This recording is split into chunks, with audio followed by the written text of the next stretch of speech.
اگر میں غلط ہوں تو مجھے راہ ہدایت عطا فرما کہ میں تیری مرضی کے خلاف جانا نہیں چاہتی۔ میرے پروردگار تو بہتر جاننے والا ہے۔ وہ ظہر کی نماز ادا کر چکی تھی جب وہ دوبارہ گھر میں داخل ہوا۔ وہ شاید سیدھا مسجد سے آ رہا تھا، سر پر ٹوپی اور ٹخنوں سے اونچی شلوار۔ اس کا پچھلے چند دنوں سے دکھائی دینے والا یہ رویہ اس کے لیے ناقابل فہم تھا۔ وہ برآمدے میں بیٹھی تھی، وہ اسے سلام کر کے سیدھا اندر گیا۔ لاؤنج سے گزرتے ہوئے اس نے لب بھینچ لیے۔ ٹرے میں ناشتہ جو کا تو رکھا تھا۔ اس ازمائشی دور سے گزرتے ہوئے اس کا خیال تھا کہ اس کے اندر سے غصے کا مادہ ختم ہو چکا ہے، لیکن اب ایک دم ہی غصہ اود کر آیا، جسے اس نے مٹھیاں بھینچ کر مشکل کنٹرول کیا۔ ٹرے اٹھائی اور جا کر کچن کی شیلف پر پٹک دی۔ دھپ دھپ کرتا بیڈ روم میں گیا اور دھار سے دروازہ بند کر دیا۔ اس دھار پر اس نے بے اختیار ہی دل تھاما تھا۔ وہ سارا دن یوں ہی بھوکی پیاسی بیٹھی رہی تھی۔ یہ نہیں تھا کہ اس نے احتجاجاً کھانا نہیں کھایا، بلکہ اسے بھوک ہی نہ لگی تھی۔ کوئی چیز حلق سے اتارنے کو تو کیا، منہ میں رکھنے کو بھی دل نہ چاہا تھا۔ عصر کی اذان ہوتے ہی اس نے وضو کیا اور نماز کے لیے کھڑی ہو گئی۔ نماز سے فارغ ہوئی تو کمرے کا دروازہ کھلا پایا، لیکن کمرہ خالی تھا۔ نہ جانے کس وقت اٹھ کر نکل گیا۔ تقریباً آدھے گھنٹے بعد اس کی واپسی ہوئی اور پھر کمرے میں بند ہو گیا۔ مغرب تک دروازہ بند رہا۔ نماز کے بعد وہ سیدھا کچن میں گیا تو کچن بالکل اس طرح ہی تھا جس طرح وہ چھوڑ کر گیا تھا۔ وہ کمان سے نکلے تیر کی مانند سیدھا اس کے سر پر جا پہنچا۔ موم سے بنے اس کے نازک وجود کو بازو سے پکڑ کر اپنے سامنے کھڑا کیا۔ کچھ غصے اور کچھ نیند کے بوجھل پن سے سرخ آنکھیں اس پر گاڑ دیں۔ بھوکا رہ کر کیا ثابت کرنا چاہتی ہو تم؟ اس کی آواز مدھم لیکن لہجہ سرد تھا۔ کیا سمجھتی ہو اس دنیا میں ایک تم ہی نیک اور پارسا ہو؟ صرف خدا تمہارا ہی ہے؟ نہ تو دنیا میں تم واحد نیک اور پارسا ہو اور نہ ہی خدا صرف تمہارا ہے، سمجھی؟ تم بے شک میں بہت غلیظ اور بدکردار انسان تھا، لیکن اب مجھے اپنی پارسائی کا ثبوت دینے کی کوئی ضرورت نہیں۔ میں جو ہوں جیسا ہوں صرف اپنے لیے ہوں۔ اگر تم یہ سمجھتی ہو کہ میں نے کسی انتقام کے تحت تم سے شادی کی ہے، یہ تمہاری انتہائی غلط سوچ ہے۔ بابا جان میرے محسن ہیں کہ جنہوں نے مجھ جیسے بھٹکے ہوئے کی انگلی تھام کر سیدھے راستے پر چلنا سکھایا۔ بہت عزت کرتا ہوں میں ان کی، اتنی کہ ان کے حکم سے روگردانی کرنے سے خود کو بے بس پاتا ہوں۔ بے شک بہت محبت دی ہے مجھے انہوں نے، وہ میرے ماضی سے بہت اچھی طرح واقف ہیں۔ میرا حال ان کے سامنے بالکل روشن صبح کی طرح چمکدار ہے۔ جب انہوں نے مجھ سے اپنی لاڈلی بیٹی کی شادی کرنے کی خواہش کا اظہار کیا تو میں اس انجانی اندیکھی لڑکی کے لیے باوجود اس کے انکار نہ کر سکا کہ میں اس لڑکی سے محبت کرنے لگا تھا جس نے مجھے حلال اور حرام جیسے لفظوں سے آشنا کیا تھا۔ میں اس لڑکی سے محبت کرنے لگا تھا جس نے مجھے غلاظت میں لتھڑے ہونے کا احساس دلایا تھا، جس نے اندھیروں میں بھٹکتے ہوئے روشنی کی کرن میرے ہاتھوں میں تھمائی تھی۔ میں جو جائز و ناجائز کے فرق سے بالکل نہ آشنا تھا، حلال و حرام، مہر و نامحرم جیسے الفاظ میں نے پہلی بار سنے تھے۔ اگر مجھے معلوم ہوتا کہ بابا اپنی جس بیٹی کی شادی مجھ سے کرنا چاہتے ہیں وہ کوئی اور نہیں تم ہو تو میں وہ جیسے بولتے بولتے تھک گیا، لب بھینچ کر خاموش ہو گیا اور صوفے پر بیٹھا۔ وہ جو اس اچانک افتاد پر اپنی ساحر آنکھیں پوری کھولے ساکت کھڑی اسے دیکھ رہی تھی، اس کے اس طرح خاموش ہونے پر اس کے اندر بے چینی پھیلنے لگی۔ تو کیا کرتے تم؟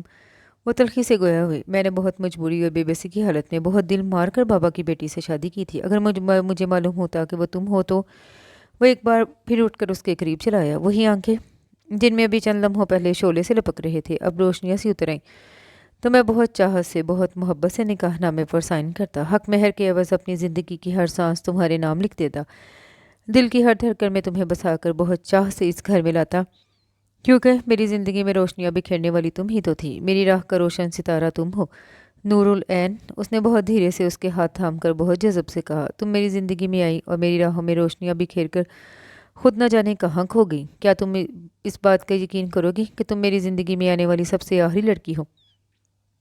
بے شک تم سے پہلے میں نے بے شمار لڑکیوں کو ٹیشو پیپر کی مانند استعمال کیا، لیکن تم نے، وہ جو کہ پچھلے 4 سالوں سے بالکل خاموش تھا، سوائے بابا کے اسے بولتے کسی نے نہ سنا تھا، آج بے تکان بول رہا تھا۔ اس بولنے اور اس وقت بولنے میں فرق یہ تھا کہ اس وقت اس کی آنکھوں سے ایک پانی کا چشمہ بہا تھا، جبکہ آج اس کے ہونٹوں پر مدھم سی مسکراہٹ اور چہرے پر جذبوں کی صداقت نے عجب سی روشنی بکھیر رکھی تھی۔ میں یہ نہیں کہوں گا میں نے تمہیں کڈنیپ کر کے غلطی کی، میں تم سے اس لیے معافی نہیں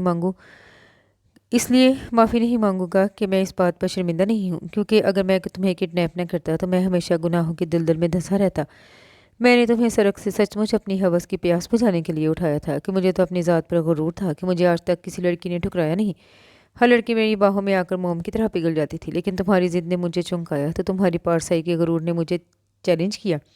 لیکن جب تم میرے قدموں میں بیٹھ کر نکاح کر لینے کی فریاد کی تو میرے دماغ کے پرخچے اڑ گئے۔ پھر اس کے بعد تم نے جو کچھ کہا وہ میرے لیے بالکل نیا اور انوکھا تھا۔ تمہاری باتوں سے مجھے کسی اندھے کنویں میں دھکیل دیا جہاں غصے میں کچھ بھی دکھائی نہ دیتا تھا، صرف ایک باز گشت تھی، ایک آواز تھی، حلال حرام حلال حرام۔ میں خود کو بھول بیٹھا، سب کچھ بھلا بیٹھا، یہاں تک کہ تمہیں بھی۔ بس صرف حلال حرام کی تلاش میں سرگردہ مارا مارا پھرنے لگا، لیکن مجھے کچھ سجھائی نہ دیتا۔ تم روشنی کی صرف ایک کرن میرے ہاتھوں میں تھما کر خود غائب ہو گئی۔ میں اس کرن کو تھامے درد بھٹکتا رہا، اور پھر بابا میری زندگی میں چلے آئے، جنہوں نے جگمگاتے چراغ میرے ہاتھوں میں تھما دیے، اور خدا کا شکر ہے کہ میری واپسی سہل ہے۔ اگر تم ان راہوں پر میرے ہم قدم چلنا چاہتی ہو تو یہ میری خوش بختی ہوگی، لیکن اگر تم اپنی ذات کے غرور میں ہی مقید رہنا چاہتی ہو تو بھی کوئی اعتراض نہیں ہے۔ اب میں وہ نہیں ہوں جسے پا لینے، چھو لینے اور تسخیر کر لینے کی عادت تھی۔ اب میں ان منزلوں سے بہت دور نکل آیا ہوں۔ میری طلب اب جسم نہیں، روح ہے، اور تمہیں میں اپنی روح میں بسا محسوس کرتا ہوں۔ میری طلب اب تمہارا جسم نہیں، تمہاری محبت ہے۔ محض تمہارا وجود میرے لیے کوئی حیثیت نہیں رکھتا۔ میں تب تک تمہارے نزدیک نہیں آؤں گا، تمہیں نہیں چھوؤں گا، جب تک کہ میرے لیے تمہاری آنکھوں میں، تمہارے دل میں موجود نفرت کی جگہ کوئی دوسرا جذبہ نہیں لے لیتا۔ اور وہ جذبہ اگر محبت کا ہو تو اس سے بڑی خوش نصیبی اور کیا ہوگی میرے لیے۔ لیکن اگر تم خود کو مجبور پاؤ تو تب بھی میں تمہیں مجبور نہیں کروں گا کہ اب میں زبردستی کا قائل نہیں رہا۔ ایسی صورت میں بھی مجھے بتا دینا، میں بابا صاحب جیسے انسان کے سامنے مجرم بن کر تمام الزام اپنے سر لے کر تمہیں چھوڑ دوں گا۔ وہ بولتے بولتے اچانک ہی ایسے خاموش ہوا جیسے اس کے دل میں کسی نے تلوار ترازو کر دی ہو، اور پھر ایک دم ہی باہر نکل گیا۔ وہ لاؤنج کے ایک کونے میں کسی بت کی مانند ساکت سامت اس کا حرف حرف سن رہی تھی۔ اب بھی ایک سکتے کی کیفیت میں گھری ہلتے ہوئے پردے کو دیکھے گی، اور پھر دھپ سے صوفے پر گر کر سرد کو دونوں ہاتھوں میں تھام لیا۔ وہ اپنے تمام جذبوں کو زبان دے کر اب اس سے بالکل لا تعلق ہو گیا تھا۔ وہ اپنا زیادہ تر کام خود ہی کرتا تھا۔ کمرہ تو اس نے اسی دن علیحدہ کر لیا تھا، نہ تو وہ اس کے بیڈ روم میں جاتی اور نہ ہی وہ اسے کسی کام کے لیے پکارتا۔ وہ صبح کا نکلا، شام ڈھلے گھر واپس آتا، پھر عشاء کی نماز کے لیے نکل جاتا تو واپسی بھی کافی دیر سے ہوتی۔ وہ سارا دن اکیلے خالی گھر میں بولائی پھرتی۔ اسی فراغت سے گھبرا کر اس نے گھر کی تفصیلی صفائی کی ٹھانی تو باقی تمام گھر کے ساتھ ساتھ اس کا بیڈ روم، وارڈروب، بک ریک، سگرز کی ہر چیز کو چمکا ڈالا۔ سارے دن کی سرتور محنت کے بعد رات کا کھانا بھی بنایا۔ وہ اس وقت کچن میں مصروف تھی جب وہ اپنے پیچھے آہٹ پر پلٹی۔ اسے کبھی دستک دے کر گھر میں داخل نہیں ہونا پڑا تھا کہ بیرونی دروازے کے آٹومیٹک لاک کی ایک چابی اس کی بھی تھی۔ وہ فریج میں سے پانی کی بوتل نکال کر گلاس بھرنے لگا۔ آپ نے میرے کمرے کی صفائی کی، اس کے لیے آپ کا شکریہ، لیکن پلیز میرے لیے یا میرے کاموں کے لیے آپ کو کسی طرح کا بھی تردد کرنے کی ضرورت نہیں ہے۔ وہ بنا اس کی جانب دیکھے کہتا گلاس لے کر کچن سے نکلنے لگا، لیکن دروازے پر بنا رکے مڑا۔ تیار ہو جائیے، ہمیں بابا کی طرف جانا ہے، کہتا نکل گیا، اور وہ لب بھینچے وہیں کھڑی رہی۔ اس کے رویے سے اب اس کے اندر غصہ اور جھنجھلاہٹ بڑھنے لگی تھی۔ وہ ہر دوسرے یا تیسرے روز اسے بابا سے ملانے لے جایا کرتا۔ اگر تیسرے روز وہ نہ جا پاتے تو بابا خود چلے آتے، لیکن اس وقت اس کا جی چاہا وہ جانے سے انکار کر دے۔ اگر وہ اسے کسی قسم کی مدد نہیں لینا چاہتا تھا تو وہ کیوں اس کی محتاج ہوتی؟ مگر مجبوری یہ تھی کہ پرسوں وہاں سے واپسی پر بابا کی طبیعت کچھ ٹھیک نہ تھی، اور آج بھی ان سے فون پر بات ہوئی تھی، وہ ٹھیک نہیں تھی۔ اس نے جلدی جلدی برتنوں میں کھانا نکال کر پیک کیا کہ وہ اکثر رات کا کھانا ان کے ساتھ ہی کھاتے تھے۔ کپڑے تو وہ پہلے ہی نہا کر بدل چکی تھی، کوئی لمبی چوڑی تیاری بھی نہ ہوتی تھی اس کی۔ وہ برقع ہاتھوں میں لیے بیٹھی تھی جب وہ کمرے سے برآمد ہوا۔ بے اختیار ہی نظریں اس پر جمی رہ گئی۔